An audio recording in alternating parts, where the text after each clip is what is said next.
All right, today we will continue on with Chapter 6, Lesson 6.2.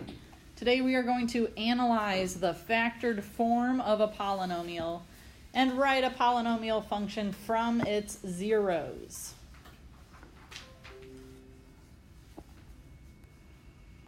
Changing a polynomial from factored form to standard form. In order to do that, we have to multiply the binomials. That's what should go on that line. Multiply the binomials.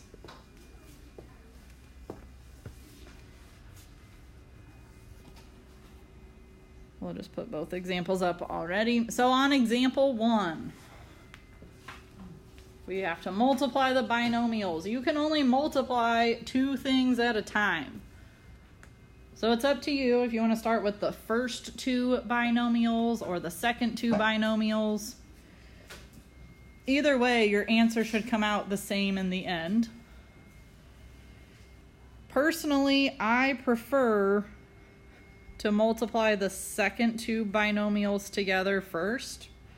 I know that seems a little out of order, but it might make a little more sense after we do it. So I put that second one up there. Now I'm going to take it away. Need some more space here. So the first binomial, I'm leaving it alone. These second two binomials, I am multiplying together. So remember when we multiplied binomials, some people referred to it as foiling. We more referred to it as double distributing. Do we remember doing that? So x times x would give us x squared. Plus x times 3.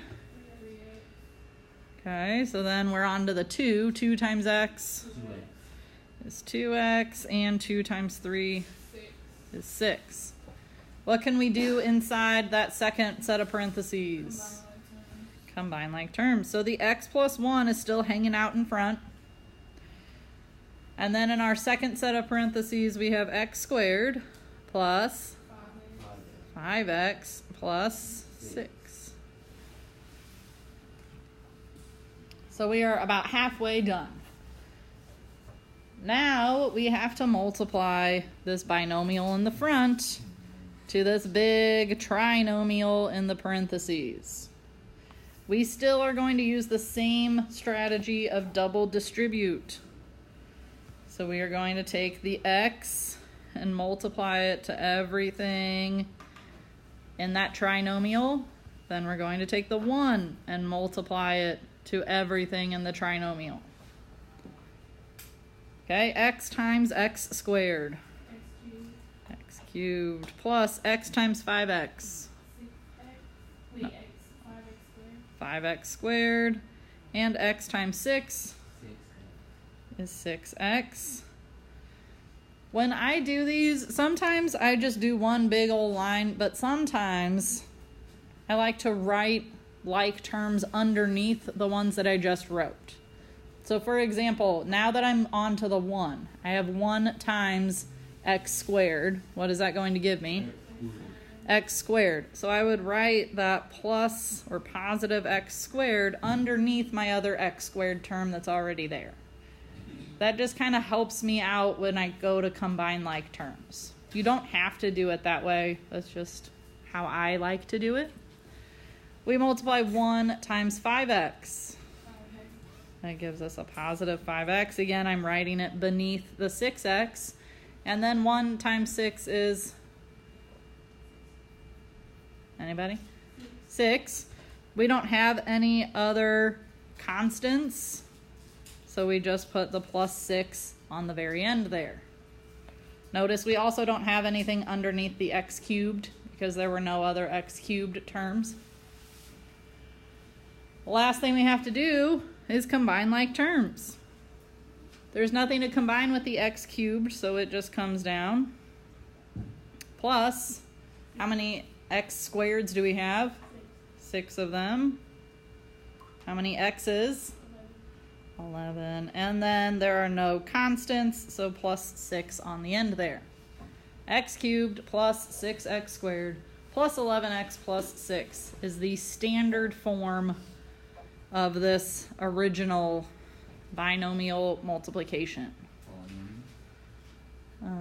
Well, yes, so we get a polynomial as our answer. All right, let's work on example 2. On example 2, one of our binomials does have subtraction instead of addition, so that's going to make our signs a little bit trickier. Again, if you prefer to multiply the first 2 binomials together first, you can do that. I just like to set it up leaving my first one alone and multiplying the second 2. So we double distribute to do that. X times x. X squared. Can anybody kind of see ahead and see how many x's we'll have? Yes. 4x plus 3x is 7x. Good. So here, we're going to kind of save a step. X times 4 is 4x. 3 times x is 3x. Those add up to give me a positive 7x. And then 3 times 4 is 12. Questions about multiplying those first 2 together? Nothing?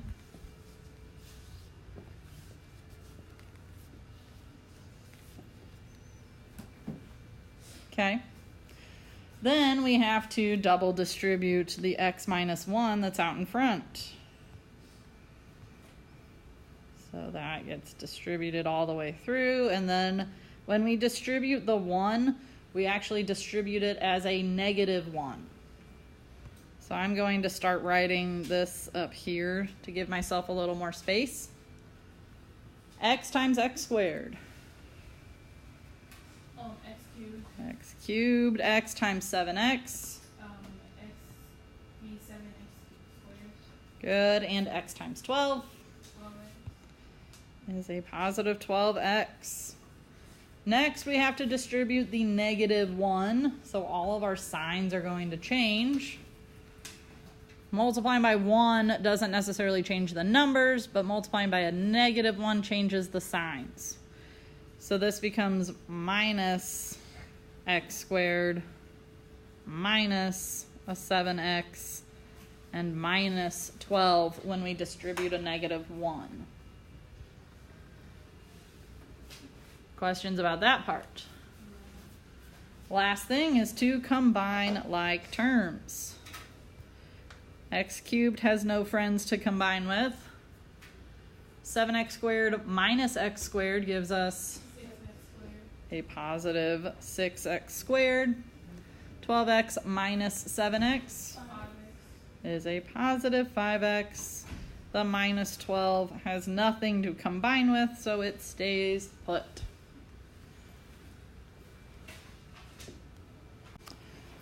All right, changing from standard form to factored form is technically something that we've done before. Really, it's just factoring.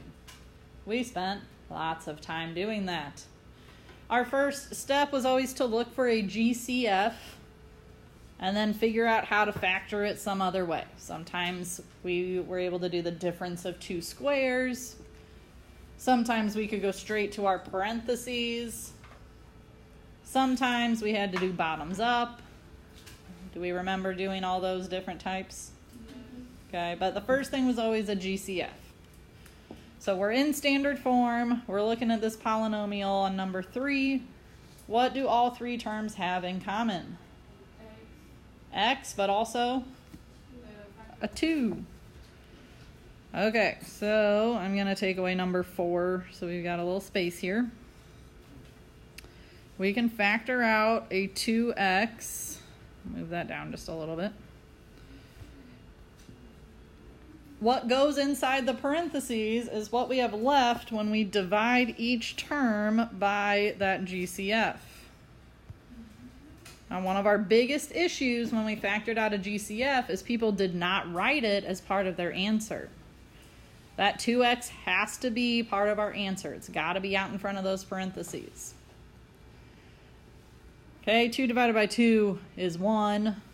X cubed divided by x is x squared. Remember, when we are dividing, we are subtracting the exponents. 10 divided by 2? 5. X squared over x is just x.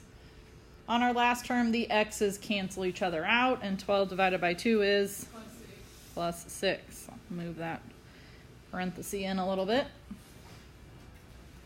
But we are not finished, because what's inside of the parentheses can still get factored. Okay, there's no longer a GCF, but we can factor this into 2 parentheses. If the leading coefficient on your x squared is a 1, and there's a 1 right in front of the x squared, we just don't usually write it, we can go straight to parentheses. Does anyone remember what goes in front in the parentheses? X, good. What are our signs going to be? Both positive. We are looking for 2 numbers that multiply to 6 and add up to 5. India? 2 and 3 are those 2 numbers.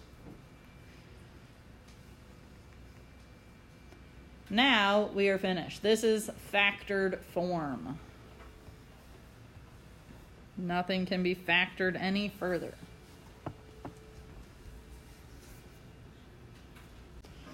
All right, on example 4, first thing we need to look for is a GCF. What is it? 3x. Remember that the 3x has to be part of our answer, so we're not going to just drop it off. We have to figure out what is left when we factor out the 3x. So x cubed over x is going to be, oh, careful. The 3's, what happens with those 3's? They cancel out, or they reduce to 1, right? So we're just left with 1x squared. What about 18 over 3?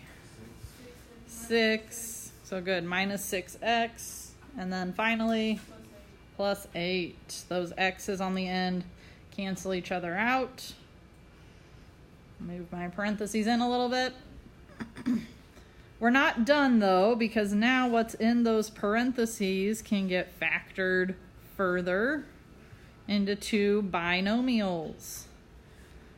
Again, because there's not a number right in front of the x squared, we don't have to use bottoms up. We can just use factoring by MA is what some people call it, the multiply add process. What goes in front for both of my parentheses? X, X. Why did we decide on minus and minus? Positive at the end means they've got to have the same sign. So we use the sign from the middle term, or the B term, right? So the 6 there. Great. We need 2 numbers that multiply to give me 8 and add up to negative 6. What 2 numbers do that, Chris? 2 and 4. 2 and 4, 4 and 2. Okay, so a negative 4 and a negative 2 multiply to a positive 8, but they add up to a negative 6. We cannot factor it any further, so we are finished. All right, next today we are going to talk about finding the zeros of a polynomial function. Technically, again, this is a review. The zeros of a function are the x-intercepts. We didn't really talk about that. That part's not a review. So that is where the graph touches the x-axis, which is where y equals 0. To find the zeros, you use the zero product property. That should sound familiar. So we've done something similar to this. We just didn't talk about the fact that the zeros were the x-intercepts. Remember how we factored and factored and factored, and then all of a sudden we factored and set it equal to 0? Okay, that's what we're doing here. This is the set equal to 0 part. Okay, so y is going to equal 0. So on this one, I'm going to change the y to be a 0. I'm going to say 0 equals x minus 2, x plus 1, x plus 3. Does anybody remember how we changed this to set up equations that we could solve? Set them each equal to 0. Very good. Set them each equal to 0. I believe last semester we only had like 2 at a time in most cases. Here, how many are we going to have? 3 of them. So we have x minus 2 equals 0, x plus 1 equals 0, and x plus 3 equals 0. So each factor gets set equal to 0 by the zero product property. And then we solve each of them. So for my first one, I get x equals 2, then x equals -1, and x equals -3. Those are my zeros. The notes today are also telling us that those are the x-intercepts, or where the graph touches the x-axis. So this is not necessarily part of today's lesson. This is a little bit of a preview. But if you think about your coordinate plane, okay, on the x-axis, we got 1, 2, 3, -1, -2, -3. So this means that we would have points on this x-axis at +2, -1, and -3. So somehow our graph is going to have to go through all those points, which we'll talk more about what exactly that graph looks like later, but it's going to have to do some sort of squiggle motion, right, if it's going to hit all of those points. We'll get into that more later. That's just kind of a preview, but that's what this means. For those to be x-intercepts means that at those values we have points on the x-axis. If you did not write that down, do not worry about it. That's not the focus of today's lesson. It's just a preview of why we're doing this, how we might use it later. Okay, let's go on to number 6. These ones aren't so bad. Again, this all hinges on y equaling 0. And then we're able to set up our equations. So each factor gets set equal to 0. So if you have 4 factors, you're going to have 4 different parentheses set equal to 0. This time it's only 3. X plus 1 equals 0. X minus 1 equals 0. And x plus 3 equals 0. And then we solve them all. So what do we get for x? -1, +1, and -3. Okay, writing a polynomial function from its zeros in standard form. So what this does is takes the ideas from the top part of the page and kind of smushes them together. The important thing to know here is that you have to take each zero and put it in x minus the number form, then multiply them together. Okay, so for them to go in the parentheses, essentially what we're doing is switching the sign on them, or working backwards, right? So if I'm going to put x minus -2 in parentheses, what is that really going to become?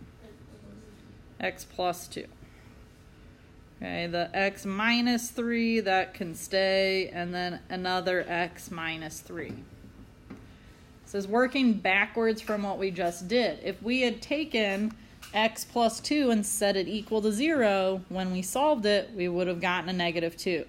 Do we see how this is related to what we just did? Okay, we're just working backwards.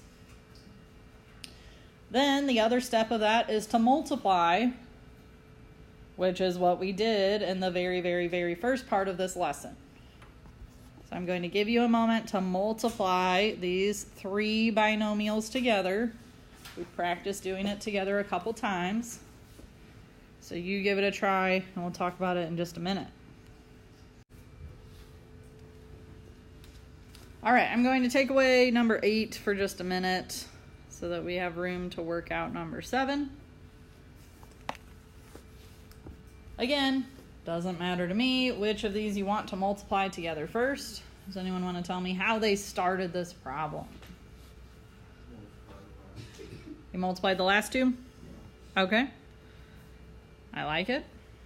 That means the x plus 2 stays the same for now. What did we get when we multiplied x minus 3 times x minus 3?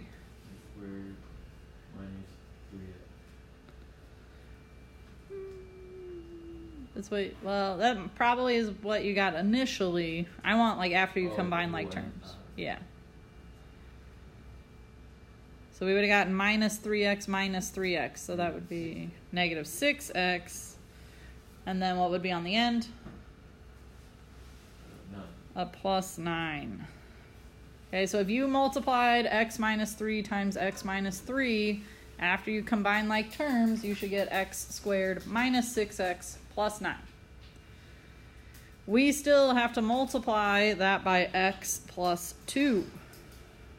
So I will show a little bit more work on that one up here. First, we distribute the x into this trinomial. Who can tell me what they got when they distribute an x to all of those?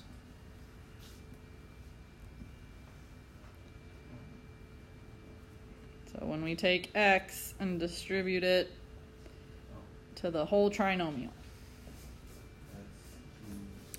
X cubed. Minus 12x plus 18. Or 18x. So we're not ready to distribute the 2 yet. Right now we're just distributing the x. X squared minus 6x squared plus 9x. Good. So x cubed minus 6x squared plus 9x. Basically all of these got an extra x. So this one went up to cubed, this one went up to squared, this one gained an x. Now we have to distribute the 2. So the 2 gets distributed to all 3 pieces. What do we get when we distribute a 2? 2x squared cubed. Nope, just squared. Right, the 2 doesn't have an x. This one's only squared. Oh, so we don't have to do it to the one that we just did. We do it to the same one. Correct. We're just distributing to the same trinomial. So I agree that we get a 2x squared. What about 2 times the negative 6x? Negative 12x. Negative 12x. And the 2 times 9. 18. What are we ready to do now? Combine like terms. Combine. Is there anything to combine with the x cubed? Yeah. No. Nope. Just comes down. How many x squareds do we have? 18. Negative 18. Ooh, sorry. I just... Negative 4. Negative 4x squared. Good. How about just plain x's? 3. Positive or negative? Negative. Negative 3x. And then the plus 18 is just on the end. So this would be the standard form of the polynomial function. And we wrote it just starting with the zeros. Questions about that whole process?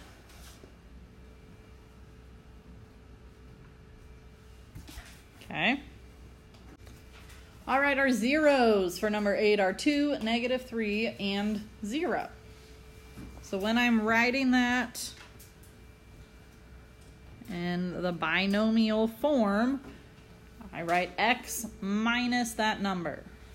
So x minus 2. If I were to write x minus negative 3, what would that be?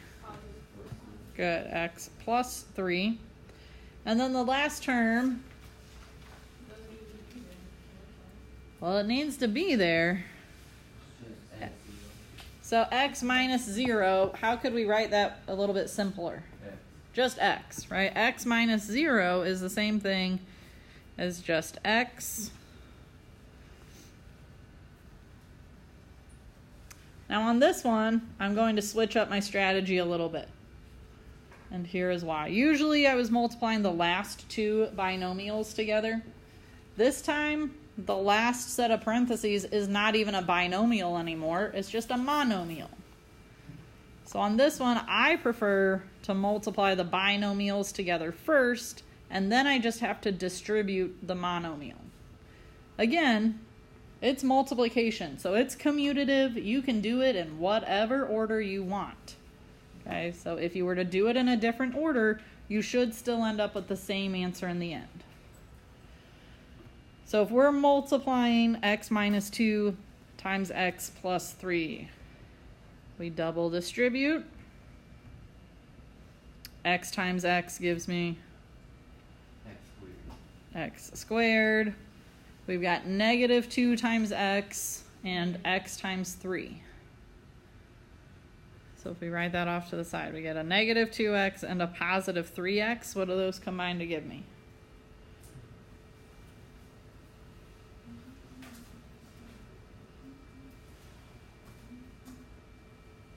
Or we can write it all out if we prefer. So x times 3 gives us that 3x. Negative 2 times x gives us negative 2x. What's negative 2 times 3? Negative 6. And we're still multiplying this whole thing by the x that's down here. So I'll bring them out in front. Leave them in as parentheses. Inside my big parentheses, what can get combined? Those x's. So we've got x times x squared. What is 3x minus 2x?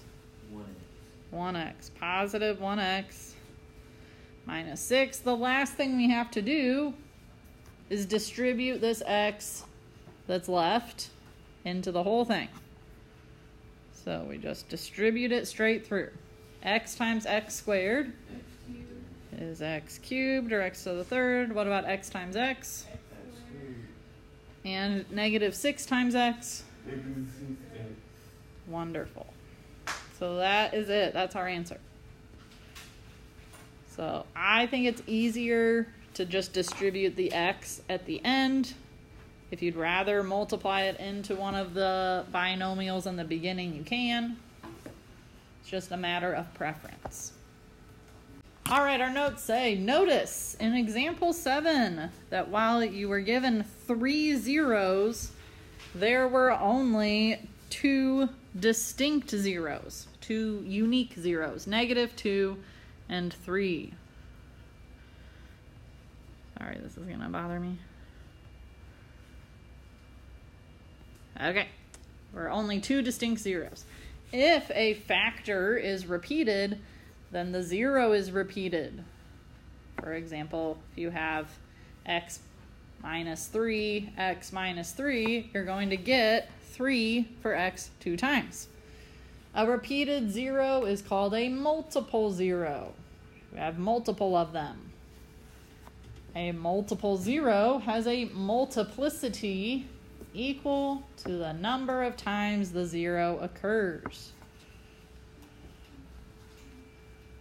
I think there's one more bullet point. There we go. So in example number 7, 3 has a multiplicity of 2 because 3 was listed 2 times.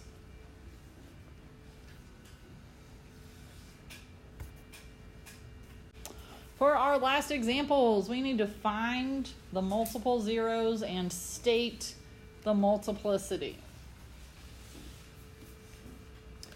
Okay, I'm going to leave these up there one at a time so I've got room to work. So if you didn't get numbers 10 or 11 copied down yet, don't worry, I'll bring them back. We'll start with number 9.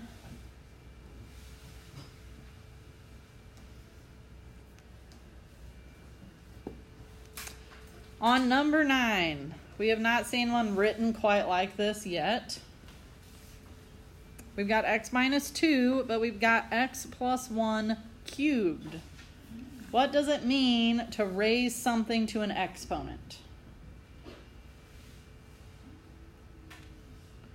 Like, what would it mean if I were to have 2 cubed?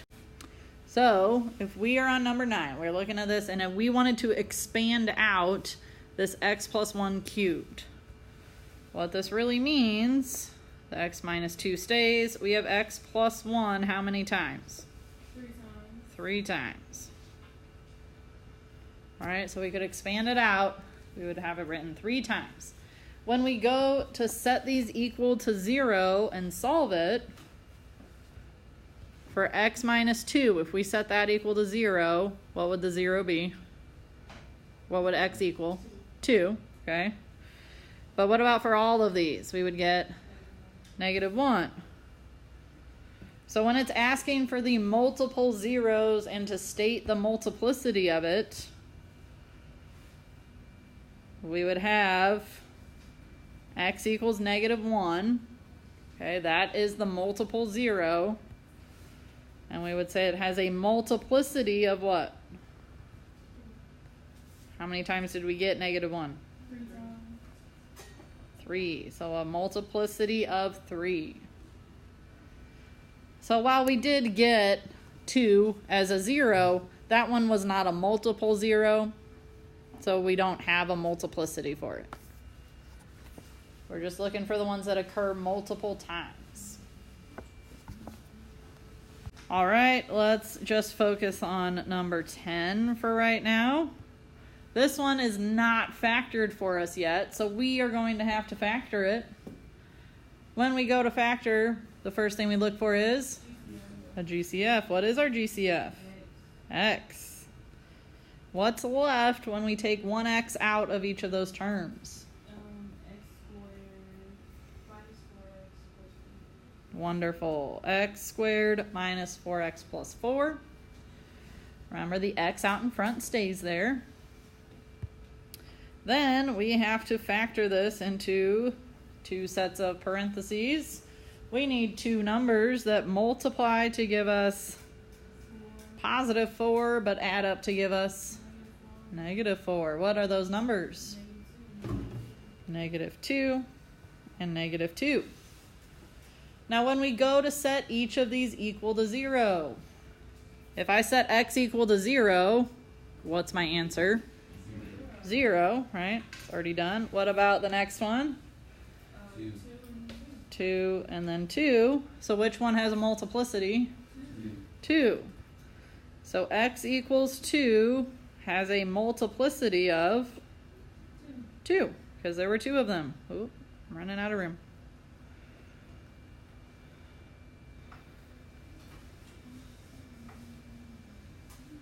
Multiplicity of 2.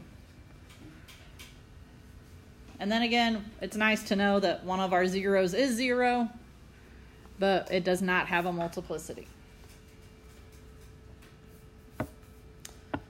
All right, number 11, last one. It is not factored, so we need to look for a GCF. What is it? X squared. When we factor out x squared, what is left? Beautiful. X squared times x squared plus 6x plus 8. Again, that x squared out in front is important. Let's go ahead and break down the x squared actually. X squared is equal to what times what? Oh, I'm not ready for the parentheses yet. I just want to know, how could I break down x squared? Not divide by 2.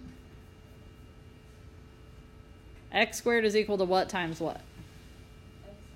X times x. That's actually important on this particular problem. Okay, now we go into those parentheses, and I believe somebody said that we are looking for 4 and 2 inside those parentheses. X plus 4, x plus 2. Those multiply to give me 8. They add up to 6. When I go through and write my zeros, I'm going to have 4 zeros. Right, because I've got 4 parentheses here. What's my 0 for x and x? 0. Like actually the number 0. And what about for x plus 4? -4. And x plus 2? -2. So for this problem, which 0 has a multiplicity? 0. x equals 0 has a multiplicity of, 0. oh, how many times did we get 0? 2. So it has a multiplicity of 2.